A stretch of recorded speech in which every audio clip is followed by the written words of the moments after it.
The wrench slipped from my greasy fingers and clattered onto the concrete floor of my garage at exactly midnight, when I heard my wife Julia tell our 17-year-old daughter something that would change everything. "He's just boring, Ella. I could find someone better than your dad in a day."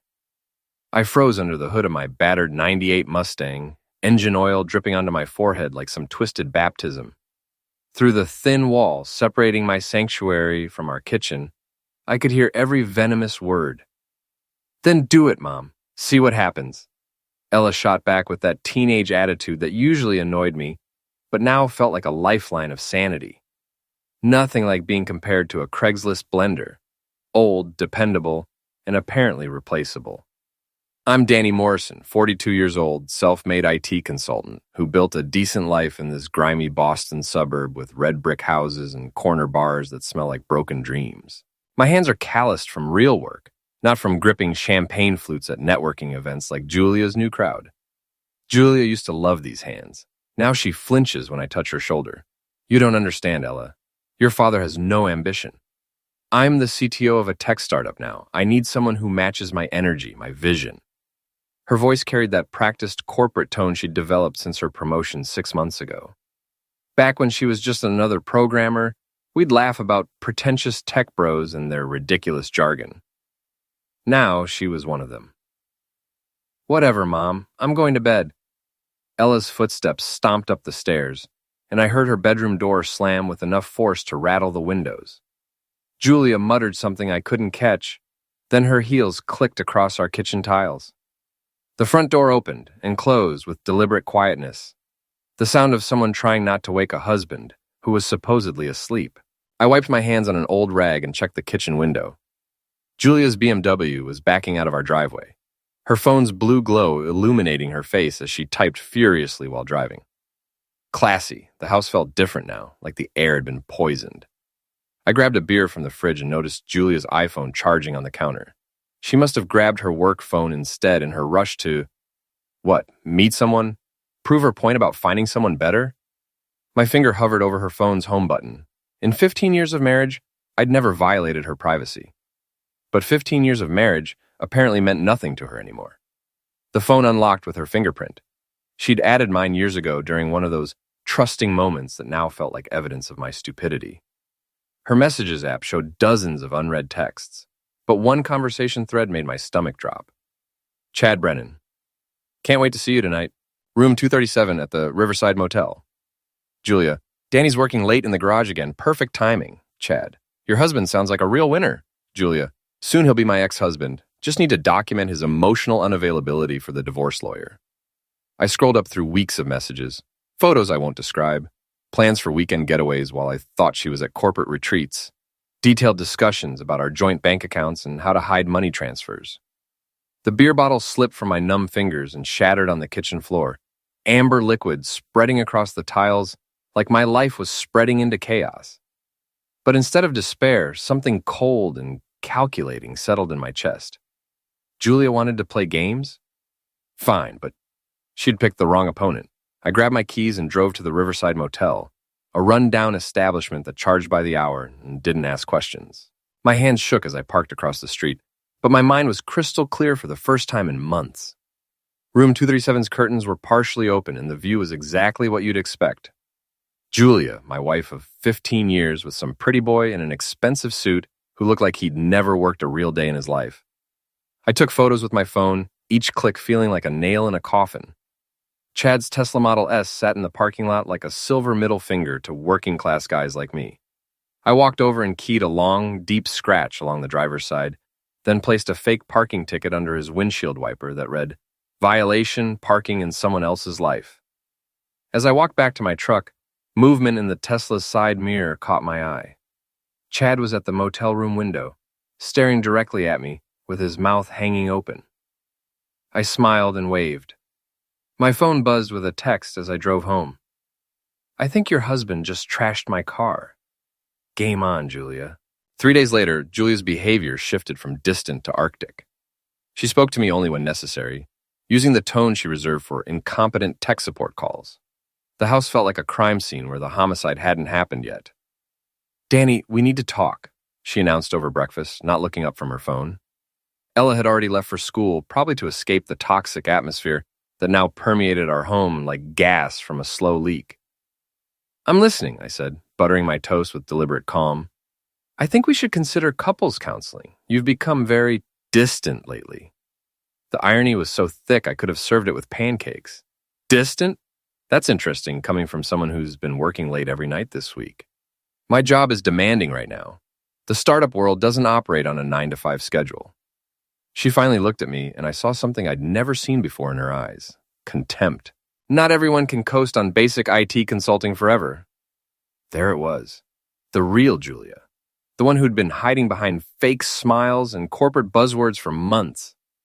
This woman thought she was better than me now, thought I was some relic from her past that she could discard when convenient. You're right, I said quietly. Some of us actually fix things when they're broken instead of just replacing them. She snorted and gathered her things. I'll be late tonight. Board meeting. After she left, I sat in the kitchen staring at the spot where her phone had been charging 3 nights ago. The same spot where I discovered that my marriage was a lie and my wife was a stranger wearing a familiar face.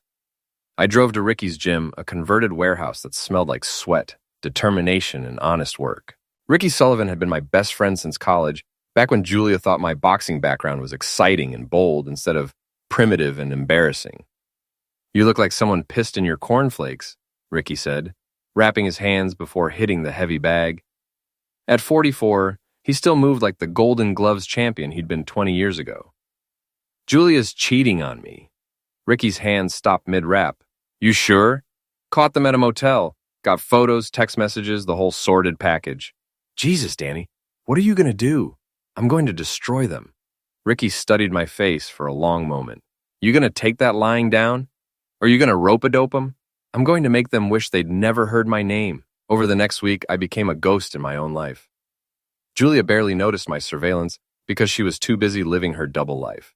I followed her to restaurants where she laughed at Chad's jokes, to his luxury condo in the expensive part of town, to hotel bars where they planned their future together. Chad Brennan, I learned, was 36, drove a Tesla he couldn't really afford, and had made his money investing in tech startups with other people's capital. He wore expensive suits to hide his soft body and talked about disrupting industries while contributing nothing of actual value to the world. He was everything I wasn't, and everything Julia apparently wanted. But Chad had an ex-wife named Patricia, and Patricia had her own story to tell. I found her at Murphy's Tavern on Thursday night, drinking wine and grading papers. She was a high school English teacher. I'd done my research. Patricia Brennan? She looked up with tired eyes that had seen too much disappointment. It's Patricia Walsh now. I went back to my maiden name after the divorce.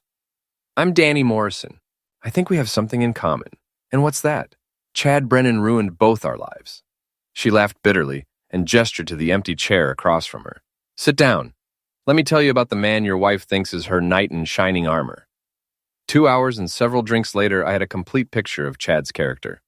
The affairs, the lies, the way he'd cleaned out their joint accounts before filing for divorce.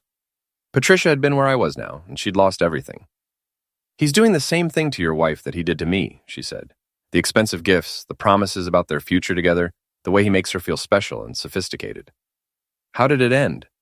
He got bored, found someone younger, richer, more useful to his career.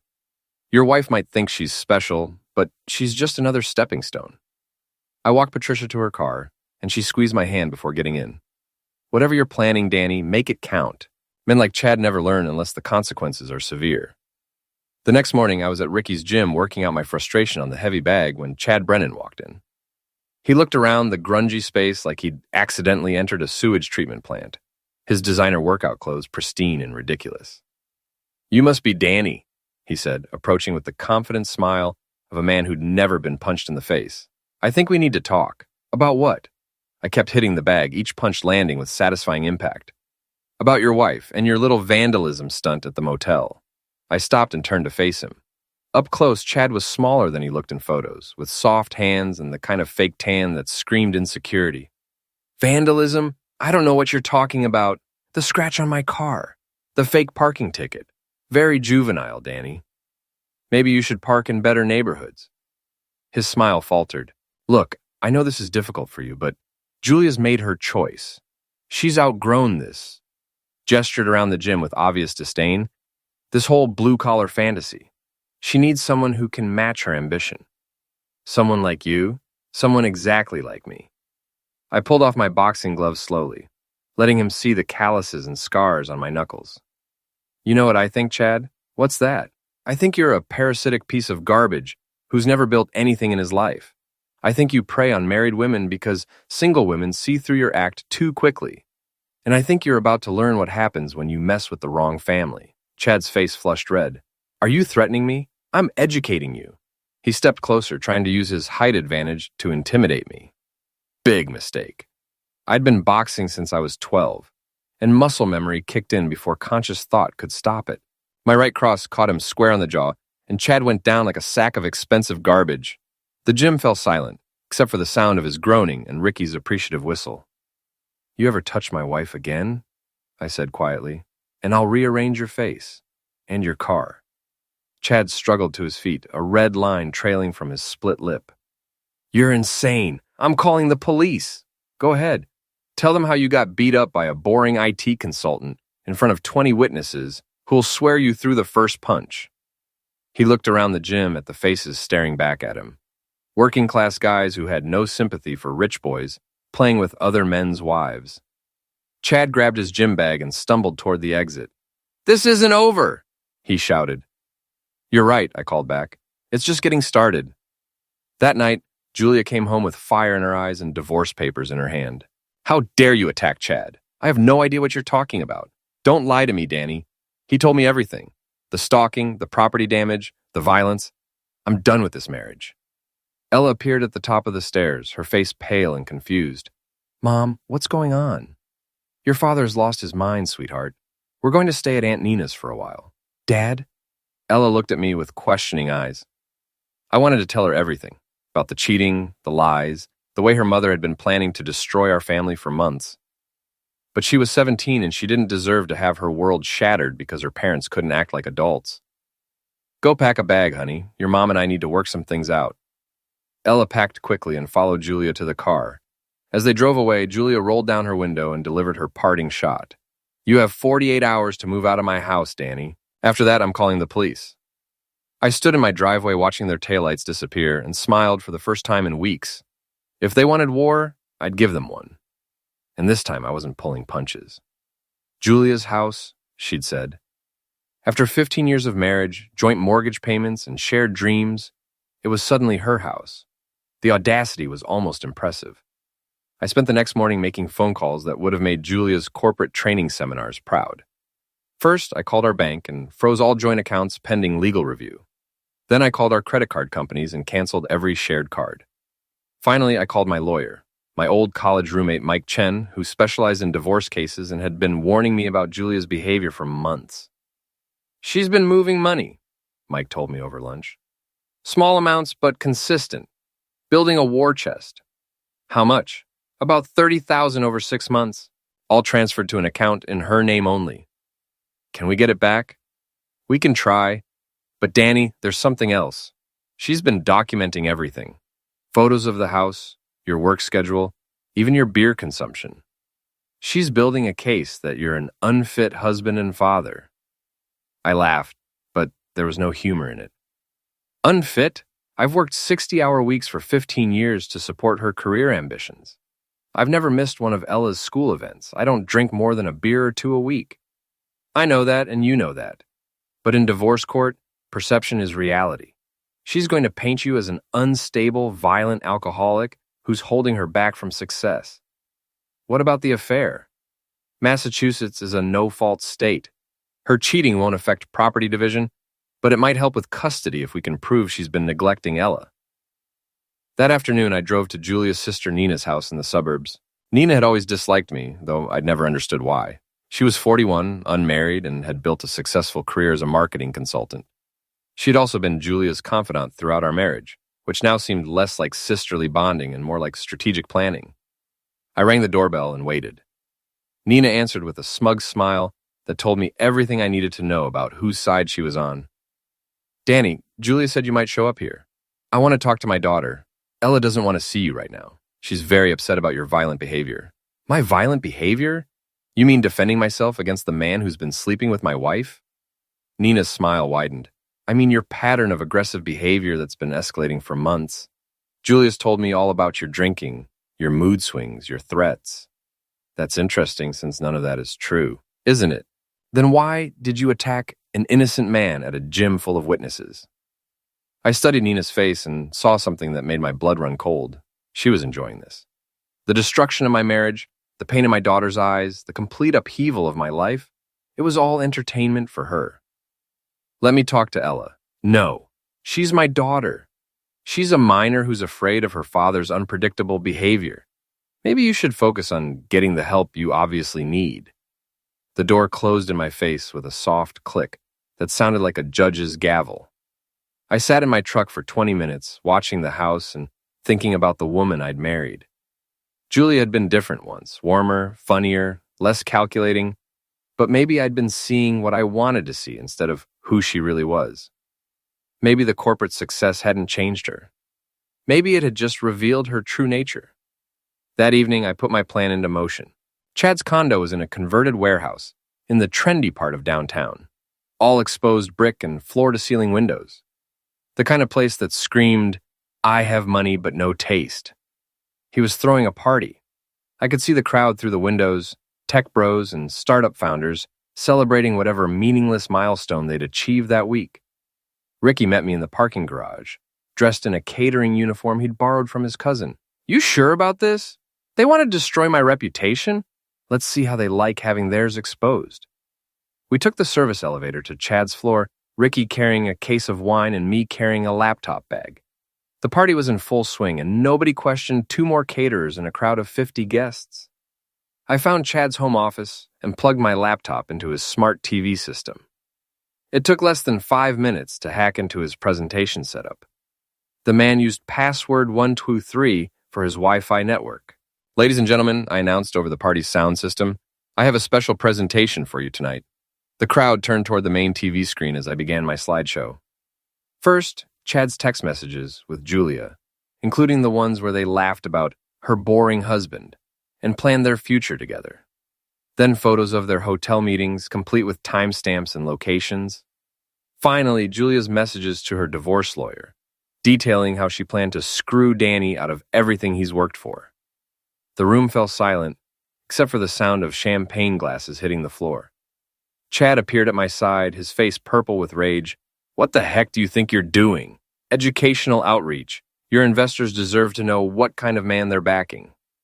He lunged at me, but I sidestepped easily. Chad crashed into a table of appetizers, sending shrimp and cocktail sauce flying across his white carpet. Security! He screamed. 2 large men in suits started pushing through the crowd toward us. Ricky appeared at my side, cracking his knuckles with anticipation. Time to go, partner. We fought our way to the emergency exit, Ricky's boxing skills clearing a path through Chad's hired muscle. The fire escape led to the roof, and from there we could see the party guests streaming out of the building like rats from a sinking ship. Think that'll teach them? Ricky asked as we climbed down to the alley. That was just the opening act. My phone buzzed with a text from Julia. You're insane. I'm filing a restraining order tomorrow. I texted back, if you think that was my ace, wait till you see my king. But as we drove away from Chad's ruined party, I realized that my war against Julia and her lover was just beginning. They'd underestimated me once. They wouldn't make that mistake again. The real battle was about to start. The restraining order was served at 7 a.m. by a deputy who looked embarrassed to be there. Temporary order, he explained. You can't go within 500 feet of your wife, her workplace, or her sister's house. What about my daughter? Supervised visits only pending a custody hearing. I read through the legal documents while drinking coffee that tasted like betrayal. According to Julia's sworn statement, I was a violent alcoholic who had threatened her and her friend, Chad Brennan. She documented every beer I'd consumed in the past month, every raised voice during our arguments, every moment of frustration I'd shown during the collapse of our marriage. The woman was thorough. I had to give her that. My phone rang. Ella's number. Dad? Hey, sweetheart, how are you holding up? I'm scared, Dad. Mom says you've been acting crazy, but you don't seem crazy to me, just sad. My heart broke a little more. I am sad, Ella, but I'm not crazy and I'm not dangerous. Your mom and I are having problems, but that doesn't mean I don't love you. Can I see you? Not right now, honey. There are some legal things we have to work out first, but I promise you, everything's going to be okay. After I hung up, I sat in my empty house and planned my next move. Julia thought she was playing chess while I was playing checkers. Time to show her how wrong she was. I drove to Patricia Walsh's apartment that evening. Chad's ex-wife had been thinking about our conversation, and she had information that would change everything. I hired a private investigator during my divorce, she told me over coffee. Chad's not just a cheater, he's a criminal. Tax evasion, securities fraud, money laundering through his startup investments. Do you have proof? Boxes of it. Financial records, email correspondence, recorded phone calls. I was saving it for the right moment. What kind of right moment? The moment when someone could use it to destroy him completely. She handed me a flash drive. Everything's on there. Bank records, SEC violations, communications with offshore accounts. Chad's been running a Ponzi scheme disguised as venture capital investing. I stared at the drive like it was a loaded tool. Why are you giving this to me? Because he destroyed my life, and now he's trying to destroy yours. Because men like Chad never face consequences unless someone forces them to. And because your wife is about to learn what happens when you trust a snake. The next morning, I uploaded everything to a secure server and sent anonymous tips to the SEC, the IRS, and 3 financial journalists who specialized in startup fraud. Then I waited. Chad's world began crumbling within hours. Federal agents raided his office, his assets were frozen, and his investors started demanding answers he couldn't provide. The local news picked up the story by evening. Local tech investor under federal investigation for securities fraud. Julia called me that night, her voice shaking with rage. What did you do? I have no idea what you're talking about. Chad's been arrested. The FBI seized his computers, his bank accounts, everything. That's terrible news. I hope he has a good lawyer. This is your fault somehow. I know it is. Julia, I'm a simple IT consultant. I fix computers and install software.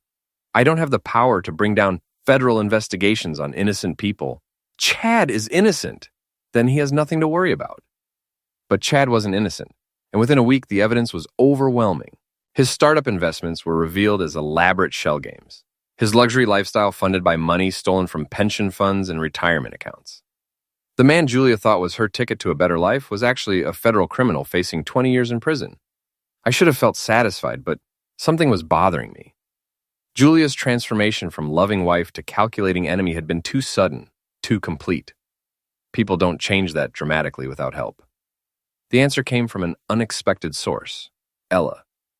She called me on a Thursday afternoon crying, Dad, I need to see you. There's something I have to tell you about Aunt Nina.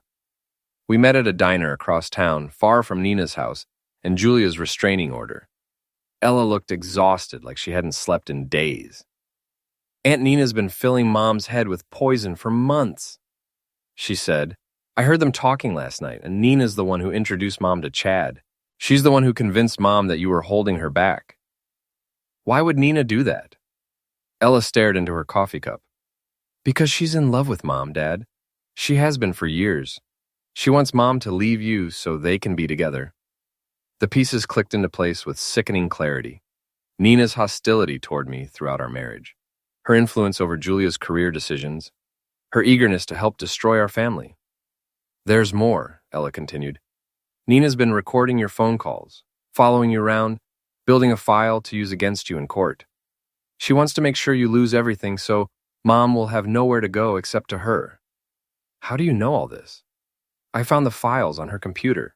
Photos, audio recordings, even video of you at the gym and the grocery store. She's been stalking you for months, Dad. I felt sick. Not just betrayed, but violated. Nina had turned my own wife against me, manipulated my daughter, and orchestrated the destruction of my family. All because of an obsession Julia didn't even know existed. Does your mom know about Nina's feelings? I don't think so. Nina's been really careful to make it seem like she's just being a supportive sister. That night, I sat in my garage with a beer and planned my final move. Julia and Chad had underestimated me, but Nina was the real enemy. She'd been playing a longer game, using Julia's ambition and Chad's greed as tools against me.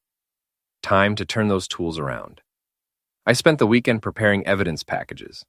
Nina's surveillance photos with timestamps, her manipulation of Julia's career moves, financial records showing how she'd been funding Julia's new lifestyle to create dependency.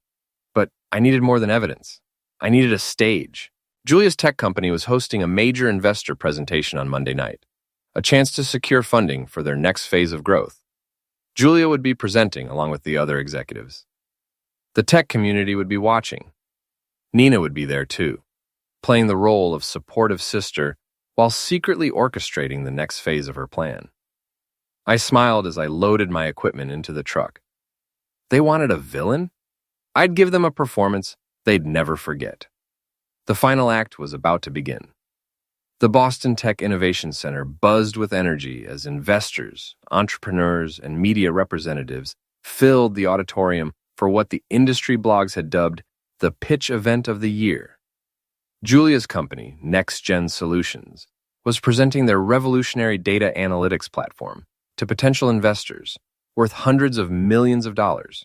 I watched from the parking garage as Julia emerged from her BMW, looking confident and polished in a designer suit I'd never seen before. Nina walked beside her, playing the role of supportive sister while carrying what I knew was a hidden agenda that would destroy Julia's life just as thoroughly as it had destroyed mine. They had no idea I was there. The restraining order prohibited me from being within 500 feet of Julia, but it said nothing about being in the same building for a public event. Legal loopholes. Sometimes they work in your favor. I'd spent 3 days preparing for this moment. Hacking into the building's presentation system had been surprisingly easy. Most tech companies focus so much on protecting their data that they forget to secure their physical infrastructure. I'd also prepared a comprehensive dossier of evidence that would expose Nina's manipulation and Julia's betrayal in front of the people who mattered most to their careers. The auditorium held 300 people, including venture capitalists, tech journalists, and competitors who would love to see Next Gen Solutions fail. Julia's presentation was scheduled for 8 p.m., the prime slot that indicated how much the organizers expected from her company. At 7:45, I made my way to the building's security office.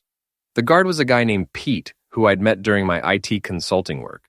I'd fixed his computer system 2 years ago and saved him from getting fired for a data breach that wasn't his fault. Danny Morrison, what are you doing here? Emergency tech support call.